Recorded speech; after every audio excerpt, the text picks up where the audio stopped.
Bonjour à toutes et à tous. Aujourd'hui, je souhaite vous parler d'une notion qui a été souvent mal comprise dans le Jodo Shinshu, mais qui est pourtant extrêmement importante. C'est la notion qu'on appelle en japonais Akunin Shōki, l'idée que les personnes mauvaises sont l'objet principal de l'action du Bouddha Amida. Donc c'est ce qu'on va regarder aujourd'hui. Donc déjà, si on veut se tourner vers un texte qui illustre au mieux cette notion de Akunin Shōki, on va se tourner vers le Tannisho, un recueil des paroles de Shinran écrit par un de ses disciples, a priori un disciple du nom de Yuen. Le chapitre 3 traite très précisément de cette notion de Hakunin Shōki. C'est un chapitre très court, donc je vais vous le lire en entier et on va ensuite le commenter et le discuter ensemble.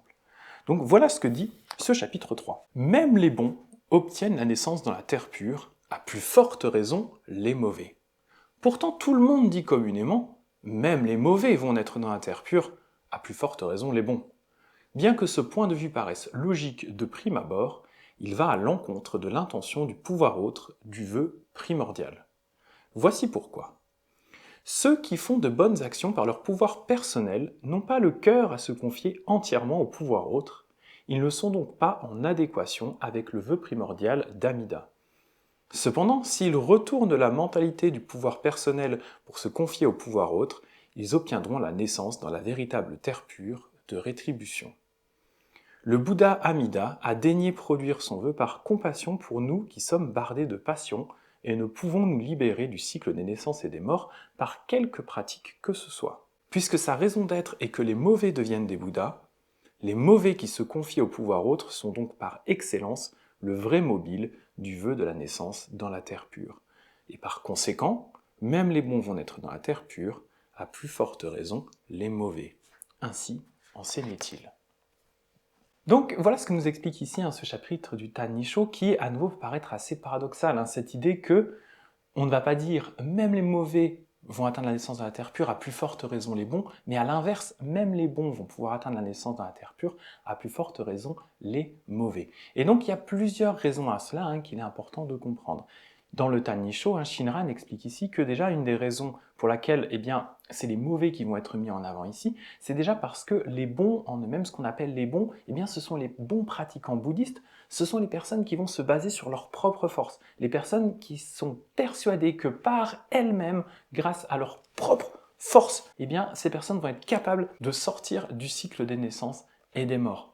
Et donc ces personnes, comme dit Shinran, vu qu'elles se basent tellement sur leur propre force, elles n'ont pas vraiment le cœur à s'en remettre au Bouddha Amida, le cœur de Shinjin, ce cœur qui vraiment s'en remet du plus profond de soi au Bouddha Amida, laisse tomber ses propres forces et laisse le Bouddha agir sur soi. Elles vont continuer à plutôt faire usage de leur propre force et donc d'une certaine façon, elles mettent en barrière ou en barricade devant elles leur propre pouvoir personnel, leur propre force, ce qui empêche l'action du Bouddha Amida de les atteindre directement. A l'inverse, les mauvais, justement dans ce cas-là, les mauvais, ce sont les personnes qui, de par leurs conditions, ne sont pas capables d'accomplir réellement la voie bouddhiste. Ça peut être autant des personnes qui se retrouvent à devoir faire des métiers qui, à l'époque de Shinran, les excluent de la pratique bouddhiste, typiquement des chasseurs, des bouchers, des pêcheurs, etc., des personnes qui n'avaient pas le choix de faire ce type de travail pour subvenir à leurs besoins, ou même par exemple des prostituées. Tout ce type de profession-là aurait été exclu d'une certaine façon de la voie bouddhiste parce que ce ne sont pas des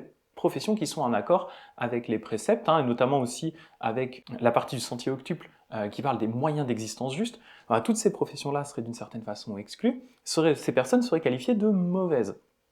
Ça peut être aussi tout simplement les personnes qui ne sont pas capables de méditer réellement sur la voie, les personnes qui n'ont pas les moyens de subvenir financièrement aux besoins des temples. Bref, il y a tout un tas de personnes qui ne sont pas capables dans la vie de tous les jours d'accomplir la voie bouddhiste. Et même en réalité, des moines, Shinran en fait partie, des moines qui ne se sentent pas capables d'accomplir cette voie. Et donc ces personnes, en fait, comme elles se rendent compte d'elles-mêmes qu'elles ne sont pas capables d'accomplir la voie bouddhiste, elles vont vraiment avoir ce cœur à s'en remettre au Bouddha Amida, tout simplement parce qu'elles n'ont pas vraiment le choix. C'est la seule possibilité qu'il leur reste, tout ce qu'elles pourraient accomplir par leur propre force a échoué.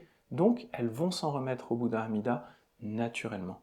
Il faut comprendre que cette idée de personnes entre guillemets mauvaises, donc ici on parle vraiment de personnes mauvaises au sens de personnes qui ne sont pas capables d'accomplir la voie bouddhiste, Shinran Shonin, le fondateur du Jodo Shinshu, l'applique tout à fait à lui-même. On a notamment un passage assez connu du Tannisho, que je vais à nouveau vous lire, qui est ici dans le chapitre 2, donc c'est Shinran qui parle, qui dit « Le Nembutsu est-il vraiment le germe de ma naissance dans la terre pure, ou serait-il un acte qui me ferait tomber dans les enfers? De manière générale, je n'en sais rien du tout. » Mais même si j'avais été trompé par sa sainteté Honen, donc le maître de Shinran, et que je dusse tomber dans les enfers à cause du Nembutsu, je n'en aurais pourtant aucun regret. Voilà pourquoi. Et là, on va vraiment voir cette idée de Hakunin Shoki. Voilà ce qu'il dit. Si je pouvais devenir un Bouddha en m'appliquant à d'autres pratiques, et qu'au contraire je tombe même dans les enfers pour avoir dit le Nembutsu, je pourrais regretter d'avoir été trompé. Mais comme je suis incapable de quelque pratique que ce soit, les enfers seraient décidément ma demeure de toute façon.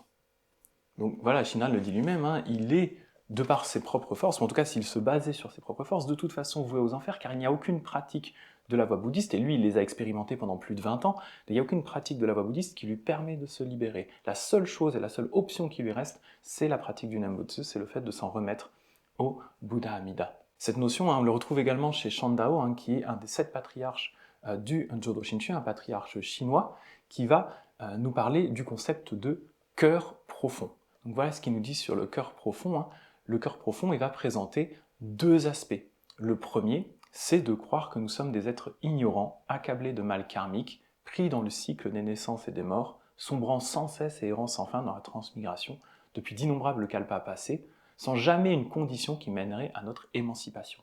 Donc ça, c'est vraiment l'aspect de Hakunin Shoki, vraiment cette idée de dire « Ok, je suis une personne mauvaise », et justement, cette personne mauvaise, on va le voir, c'est l'objet, comme on le dit, de la libération du Bouddha, parce que le second aspect de ce cœur profond, c'est de croire profondément et fermement que les 48 vœux du Bouddha Amida saisissent les êtres sensibles, et qu'en nous laissant porter par la puissance du vœu, sans aucun doute ni appréhension, nous atteindrons la naissance. Donc on a vraiment ici ces 2 aspects importants. Reconnaître qu'on est une personne mauvaise, incapable de se libérer par ses propres forces, mais reconnaître également que le Bouddha est justement là pour aider des personnes telles que nous. Je vais également vous donner ici un extrait de Shinran qui parle de lui-même dans ses poèmes. Donc c'est des poèmes où il va parler de lui-même et où il va décrire justement son état d'esprit et la compréhension qu'il a de lui-même en tant qu'une personne mauvaise, où il dit dans les Koso Wasan « Je suis tel que je ne sais reconnaître ni le bien ni le mal, et que je ne peux distinguer le faux du vrai. Je ne suis même pas capable d'un peu d'amour et de compassion, et pourtant pour la gloire et le profit, j'aime enseigner aux autres. » Donc vous voyez ici, il montre vraiment cette compréhension qu'il a de lui-même en tant que personne mauvaise, mauvaise vraiment dans le sens incapable de se libérer par elle-même, une personne qui ne sait pas distinguer le bien du mal, une personne qui ne sait pas distinguer le vrai du faux, et qui pourtant aime enseigner parce que il apprécie le fait d'être entouré de disciples, etc. Donc c'est une vision vraiment très honnête que Shinran a et qu'il partage ici dans ses poèmes. Et le deuxième point que je trouve important par rapport à cette idée, c'est le fait que justement le Bouddha naturellement va se tourner vers les personnes qui ont le plus de mal à se libérer. C'est un peu cette idée que des parents qui ont plusieurs enfants vont naturellement se tourner vers l'enfant qui est le plus malade et lui donner le plus d'attention. Mais là, c'est la même idée. Le Bouddha va naturellement se tourner vers les personnes mauvaises parce que ce sont les personnes mauvaises qui ont le plus besoin d'aide.